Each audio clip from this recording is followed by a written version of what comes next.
Crucial to success for Democrats next week, young people, yes, the kids, turning out to vote. But analysis of early voting data shows people under the age of 35 have made up a smaller share of early and absentee voters so far than they did in 2020. There are obviously a number of factors to consider, and early voting figures aren't always predictive.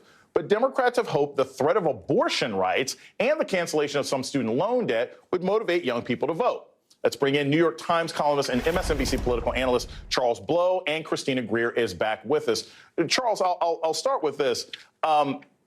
Everybody talks about the youth vote every single election cycle, right?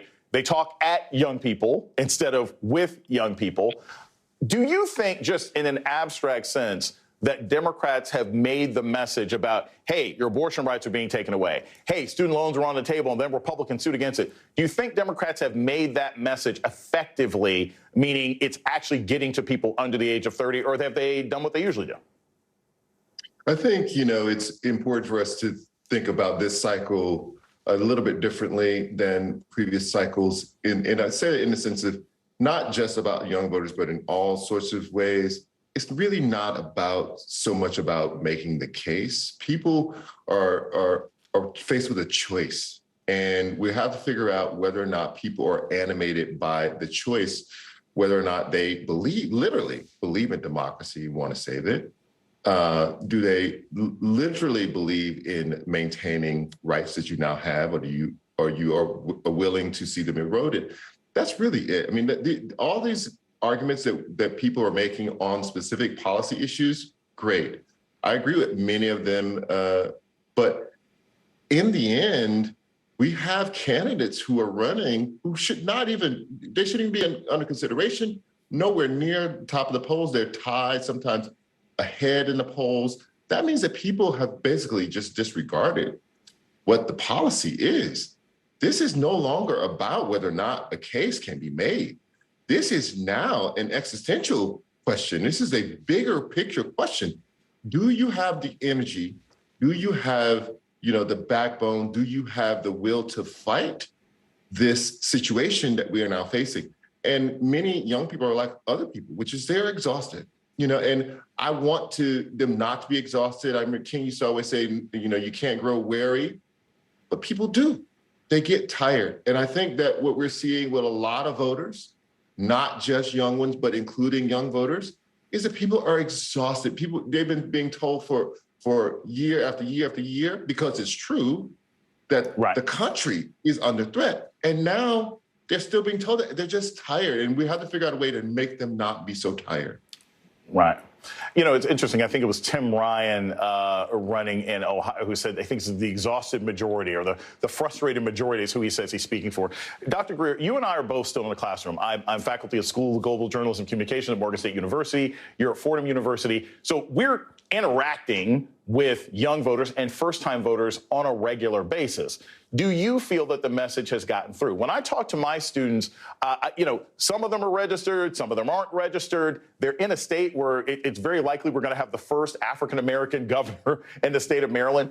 I don't think that much of the messaging has hit them outside of what I tend to mention in the classroom. What have you seen with your students at Fordham?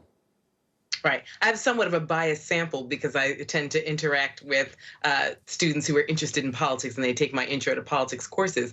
But, what I am finding, though, is like these students are very resourceful. So they're not looking to Jamie Harrison to give them a message, because that's clearly non-existent. They're actually mobilizing and motivating themselves on Twitter and TikTok and Instagram and in WhatsApp in different ways that, we never thought to mobilize in this way. And I think what's really interesting, it's not just women who are motivated about their right to choose, but men. I mean, we have to follow this scenario down to the hilt. If you take away contraception, if you take away a woman's right to choose, and you're forcing women to have children, that's also a conversation that men have to be involved in, right? So it's like, so when does child support start? Does that start at inception? So like, what does your life look like? They're also very interested in canceling student debt. They understand that we have interactions in Ukraine and other countries, but they really want want to know what their money is going towards in Washington, D.C. So these are questions that a lot of people are having because they feel the crunch at the grocery store just like, adults do. And so the issue is, as you said, people are constantly talking at them,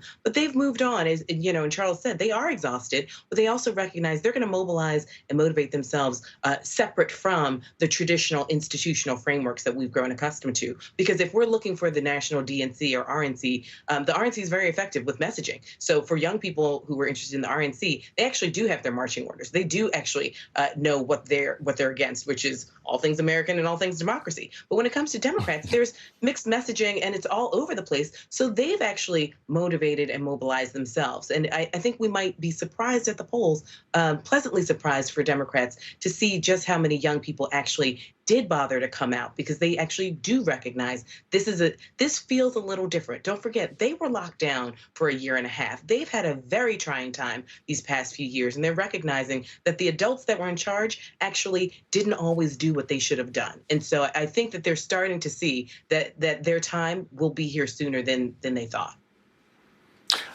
Nobody is going anywhere because I want to continue this conversation with both of these people.